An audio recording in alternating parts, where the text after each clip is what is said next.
Assalamualaikum, salam literasi. Masih di Putu Buku Ramadan hari ke-6.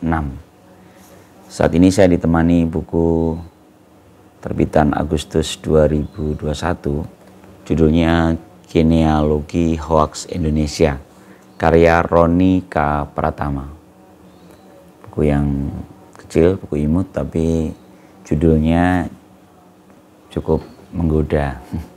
Saya ini latar belakang seperti biasa ya, Putu Buku bukan tempat mereview dan membedah buku secara serius. Saya hanya cerita tentang apa yang saya pikirkan dan apa yang saya rasakan saat saya membaca satu buku. Buku bacanya gue susah ini. Genealogi Hoaks Indonesia ini saya beli dengan memang dalam rangka niatannya mencari tahu sebenarnya hoaks itu seperti apa. Di sini ada kata genealogi ya. Jadi genealogi ini kan apa? Silsilah gitu ya. Silsilah, tapi kalau di beberapa teori, jadi kalau teman-teman baca buku ini memang modelnya kayak skripsi ya. Jadi di buku bab 1 ada 3 bab dalam buku ini, buku Genealogi Hoaks Indonesia ini. Bang Roni K. Pratama menyusunnya dalam 3 bab. Dan sebenarnya ada pengantarnya sih, pengantarnya Profesor Faruk, dan saya pikir pengantarnya juga seru ya, karena cukup padat muatan kajian ilmiahnya Profesor Faruk itu pengantarnya. Kemudian 3 babnya itu, yang bab pertama itu fenomena hoaks di Indonesia. Di bab pertama ini kalau zamannya nulis skripsi dulu, katanya ini ya, landasan teorinya itu ngumpul di bab 1 itu. Jadi diceritakan tentang apa itu genealoginya ya. Kemudian di bab 2 itu tentang formasi diskursif terbentuknya hoaks. Ini lebih ke mulai digali satu-satu ya. Kemudian yang ketiga, berbagai agenda ekonomi politik terbentuknya hoaks. Ini faktor-faktor yang sudah mulai nampak dalam. Jadi cukup lengkap sih, menurut saya cukup lengkap sekali buku ini. Saya sekarang cerita hubungan saya dengan hoaks ini. Saya tertarik dulu beli karena memang sebenarnya mungkin teman-teman juga merasakan ya, betapa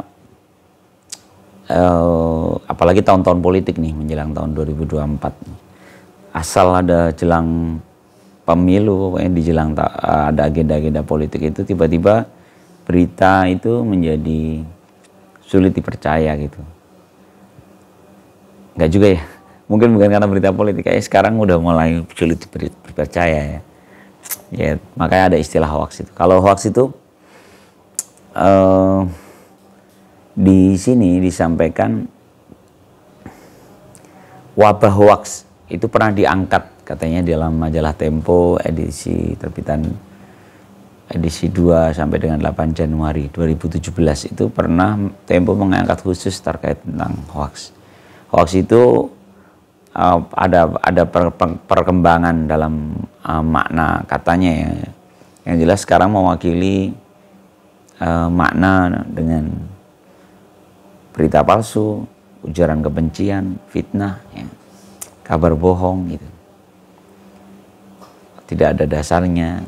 Jadi sekarang udah semakin berkembang, dan hoaks sendiri sudah mulai benar-benar, kata majalah Tempo itu dalam satu tajuknya gitu, dia mengangkat tema hoaks, wabah hoaks. Wabah kan berarti artinya kemana-mana, orang itu semua terkemakan untuk menerbitkan hoaks gitu. Dan ini diangkat oleh Abang Roni K. Pratama, bahkan di beberapa kasus itu dia mengangkat, misalnya contoh ada apa namanya, kelindan hoaks dan sara. Jadi betapa berkelindan hoaks dan sara itu. Karena kalau udah ngomongin sara itu orang gampang sekali, terlebih agama ya. Ketika bicara agama itu kan kita akan cenderung emosional. Seperti kata Bapak perbandingan agama itu, Pak Mukti Ali itu, saya ingat dulu zaman belajar dulu.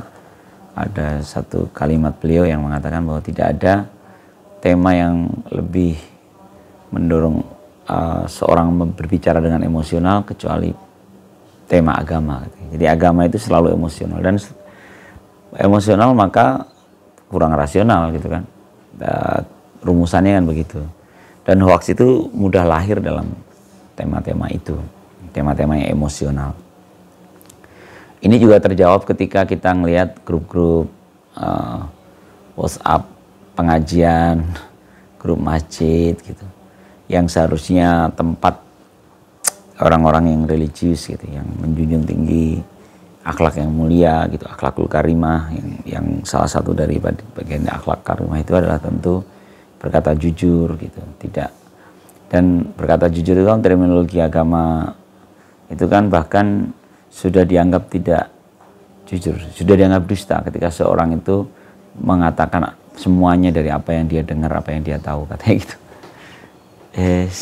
Katanya ada gitu, kaidah begitu ya. Jadi artinya sebenarnya memang kalau orang terlalu banyak mengumbar informasi itu potensi kebohongannya akan tinggi sekali. Dan ternyata justru di grup-grup itulah yang akhirnya muncul, diproduksilah hoax-hoax, informasi-informasi yang tidak berdasar, karena ini terjawab karena memang tadi sesuatu yang emosional itu paling dekat dengan keyakinan gitu. Dan ketika bicara emosional maka kita cenderung tidak rasional. Nah, berita-berita yang menarik untuk dikonsumsi dengan emosional adalah berita-berita, salah satunya adalah SARA. Ada juga dibahas dalam bab 2 itu tentang trio macan 2000. Fenomenal trio macan, ini buzzer nih.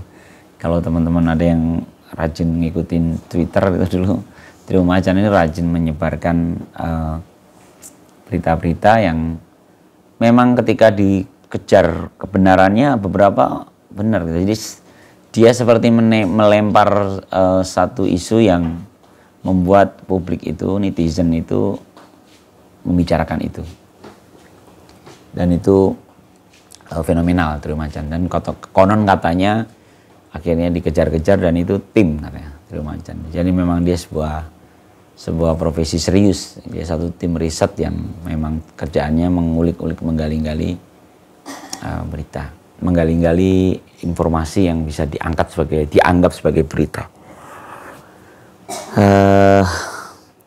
Termasuk bagaimana penanganan cyber, undang-undang ITE ya, ITE. Itu sebenarnya perjalanan respon pemerintah terhadap hoaks yang mewabah tadi. Lalu di bab 3 disampaikan lebih meluas lagi tentang tema-tema ekonomi dan politik terkait dengan hoaks atau produksi hoaks. Bahkan ini ada tentang Jokowinomik, stabilitas politik dan stabilitas ekonomi itu diangkat nih dalam ada di bab 3 juga, di bab 3 tema kerjanya Jokowi dengan berbagai macam sudut pandangnya ya. Dan memang mau nggak mau sepertinya politik bermain di ranah ini untuk membangun publik. Sampai ada satu kaidah bahwa hampir-hampir tidak ada kenyataan, yang ada itu hanya persepsi. Karena kita mengkonsumsi persepsi orang itu, dan persepsi itu kita terima apa adanya, perlahan-lahan menjadi kebenaran, masuk dalam ranah keyakinan. Tema-tema seperti ini sebenarnya akan seru kalau kita membahas tentang postmodernisme yang menjadi ibu kandung dari post-truth ya, pasca kebenaran gitu. Dan itu sepertinya tema yang seru ya. Suatu saat mungkin kita perlu bahas serius tentang itu ya. Kemarin di salah satu bedah buku bersama Forum Buku Bekasi itu sempat mengundang seorang wartawan, Bang Miftah, itu juga sempat mengangkat tema ini. Bagaimana persepsi. Jadi akhirnya berita itu dulu kan memproduksi fakta, dia bukan memproduksi ya, menyiarkan fakta gitu. Lama-lama dia menciptakan persepsi, menciptakan fakta baru. Jadi pekerjaan jurnalis berkembang. Jadi sebuah dusta yang akhirnya diciptakan secara serius gitu. Ini kayaknya jadi panjang ngobrolin ini ya. memang ada beberapa hal yang saya nggak nemu, karena memang ini kan hanya menceritakan genealoginya hoax di Indonesia. Saya tadinya berharap banyak ada kupasan lebih dalam tentang kok bisa sih orang semua ini secara umum kita terjebak dalam lautan persepsi, melupakan realitanya gitu. Kok bisa gitu. Terus ngelurusinya gimana sih gitu. Ya emang agak rumit sih. Mungkin memang belum banyak yang bisa menemukan jawabannya. Kalau dari obrolan-obrolan teman-teman penggemar literasi, sebenarnya meningkatkan minat baca adalah salah satu cara untuk mengurangi hoaks. Ya. Minat baca itu kan keingintahuan, terus membiasakan diri menggunakan kacamata orang lain dalam membaca sesuatu itu. Dia tidak melulu menggunakan sudut pandangnya gitu. Karena itu akhirnya dia lebih bijak, lebih rasional gitu untuk membaca satu kenyataan. Bayangkan ketika masyarakat itu sudah melek literasi gitu, dia masyarakat yang serius dalam mempelajari sesuatu, mencari tahu, membongkar-bongkar referensi yang tepat gitu dan tepat dan luas gitu ya. Artinya semua sumber dibahas. Tentu akhirnya hoax itu nggak laku karena cuitan-cuitan yang berseliweran di media sosial itu menjadi nggak menarik karena sudah ada karena masing-masing masyarakat memiliki landasan berpikir yang kokoh dalam bentuk literasi. Saya pikir harapannya begitu ya, bagaimana menghabisi hoax ini. Dulu ada satu grup WhatsApp yang sampai, memang ini grup penulis ya, grup penulis. Dia sampai mengharamkan anggotanya men-share berita apapun yang tidak otentik gitu. Jadi kalau dia dapat forward dari satu grup gitu, dia nggak boleh melanjutkan di grup itu. Grup itu benar-benar kalau mau share ya share sesuatu yang otentik, yang dia lihat dia tulis gitu, atau pikiran yang bersangkutan itu nggak apa-apa, asal ditulis bukan copy paste. Sampai dulu ada komunitas yang seperti itu, dan saya pikir itu sarana yang bagaimana melawan hoax terus berkembang. Apakah bisa gitu? Ya itu nanti seharusnya sih bisa menurut saya, karena kan sebenarnya kebutuhan ini kan, kalau obrolan saya dengan tema saya di Ramadan tahun sebelumnya, saya pernah mengangkat tentang cahaya dan bahwa aksioma itu kebenaran itu sesuatu yang memang ada, defaultnya ada dalam tubuh manusia, sehingga manusia itu mengatakan 1 ditambah 1 sama dengan 2 itu jauh lebih nyaman dibanding dia dipaksa mengatakan 1 ditambah 1 mungkin 3 gitu. Dia akan lebih memilih 1 ditambah 1 sama dengan 2. Artinya sesuatu yang benar itu kebutuhan kita, kebutuhan asasi manusia. Sehingga kalau kita getol menyuarakan misalnya tradisi literasi, terus orang akan menikmati kok hal-hal yang lebih benar, hal-hal yang lebih nyaman di otak dia dan di hati dia, adalah satu hal yang memang oh gitu, bukan sesuatu yang hanya mengambang dan emosional gitu. Bahkan ada satu grup itu yang ketika ketahuan yang dia share itu hoax, lalu dia masih membela diri dengan mengatakan bahwa tapi yang saya share ini kan untuk kebaikan gitu. Saya nggak habis paham tuh, dari mana sisi kebaikannya sebuah berita dusta itu disebarkan gitu. Tapi masih ada orang yang berdalih seperti itu, dan saya pikir ini sebuah penyakit dalam bangsa kita ketika kita membiarkan dusta itu. Nah nanti kalau mau dikulik-kulik lebih dalam, kita bisa ngomongin tentang basa-basi, kita bisa bicara tentang tradisi-tradisi kesopanan yang ternyata menjadi tempat yang subur, tempat yang nyaman untuk kebohongan itu bersembunyi. Nanti akhirnya kita lebih menghargai orang-orang yang nggak sopan, orang-orang yang apa adanya tapi justru nyaman kita dengar karena dia barang benar. Seperti Presiden Chan Cuk-ker yang menurut saya jauh lebih menikmati statement-statement dia yang apa adanya, seolah-olah ngawur, tapi ya mungkin karena apa adanya itu nyaman di akal sehat kita. Mungkin tidak nyaman di sisi kesopanan atau teman-temannya gitu, tapi sebenarnya di akal sehat pasti lebih nyaman. Entahlah. Oke ya, jadi pagi hari ini Ramadan ke-6 saya bicara tentang hoax. Semoga kita selamat dari bahaya hoax yang terkutuk.